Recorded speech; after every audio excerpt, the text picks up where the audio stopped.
श्री कृष्ण कहते हैं कि विषय वस्तुओं का ध्यान करने से काम उत्पन्न होता है और काम की पूर्ति न होने से क्रोध उत्पन्न होता है। नमस्कार दोस्तों, बहुत बहुत स्वागत है आपका हमारे यूट्यूब चैनल में। आज का जो टॉपिक है वो है कि क्रोध को कमज़ोरी नहीं ताकत बनाएं। दोस्तों, आज की भागदौड़ भरी ज़िंदगी में हर तरफ धैर्य की कमी और गुस्से की भरमार है। ज़्यादातर लोग छोटी छोटी बात पर गुस्सा हो जाते हैं। आजकल राह चलते जगह जगह पर झगड़े होते दिखाई देते हैं।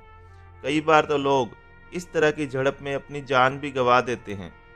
अगर आप भी अपने या अपने किसी प्रियजन के गुस्से से परेशान हैं तो ये वीडियो आपको अंत तक ज़रूर देखनी चाहिए। सबसे पहले तो आप ये समझ लें कि गुस्सा ताकत की नहीं, कमज़ोरी की निशानी है। गुस्से का परिणाम हमेशा खराब ही होता है। ये बात और अच्छी तरह समझने के लिए मैं आपसे कुछ जो अनुभव है वो साझा करना चाहता हूँ।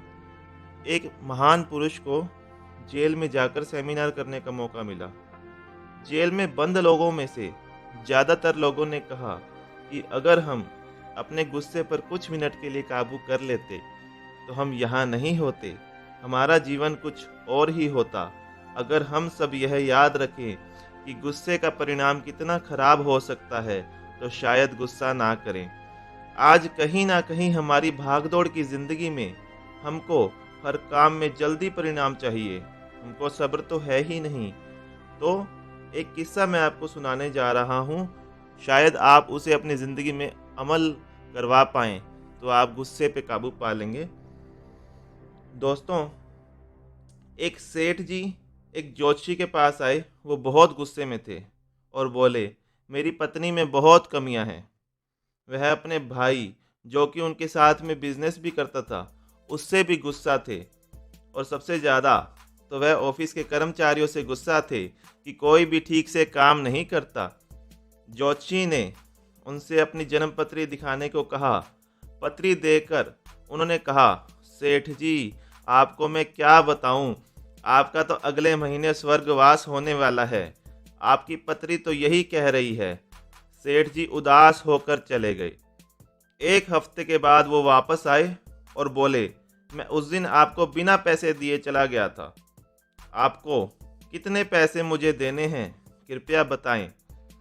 ज्योतिषी ने कहा, पैसे की बात छोड़ें और बताएं सब कैसा चल रहा है।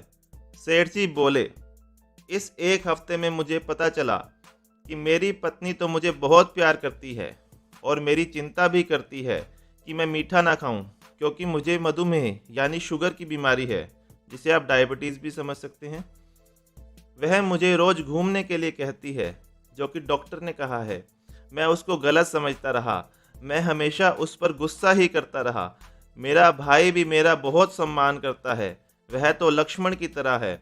बस अपने गुस्से के कारण मैं ही राम न बन सका।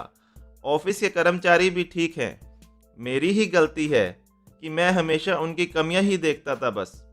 ज्योतिषी ने कहा, मैंने आपसे झूठ कहा था कि आपका स्वर्गवास होने वाला है, जबकि ऐसा कुछ नहीं है। यह तो मैंने आपको गुस्से पर काबू पाने के लिए कहा था। कृपया इस झूठ के लिए मुझे माफ़ कर दीजिएगा।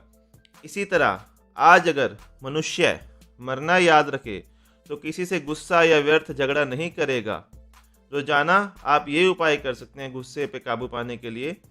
असल में होता क्या है कि जब हम छोटे बच्चे होते हैं तो अपनी बात मनवाने के लिए या दूसरों का ध्यान आकर्षित करने के लिए गुस्से में तरह तरह से हाथ पैर पटकते हैं, रोते भी हैं।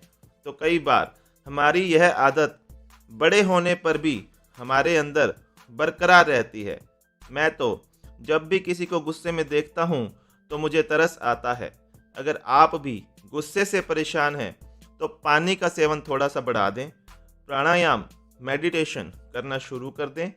सुबह शाम अगर आप 15 मिनट मेडिटेशन शुरू कर दें तो आपको अच्छी नींद भी आएगी और गुस्सा भी कम आएगा, और तो और शांति का भी अनुभव करेंगे।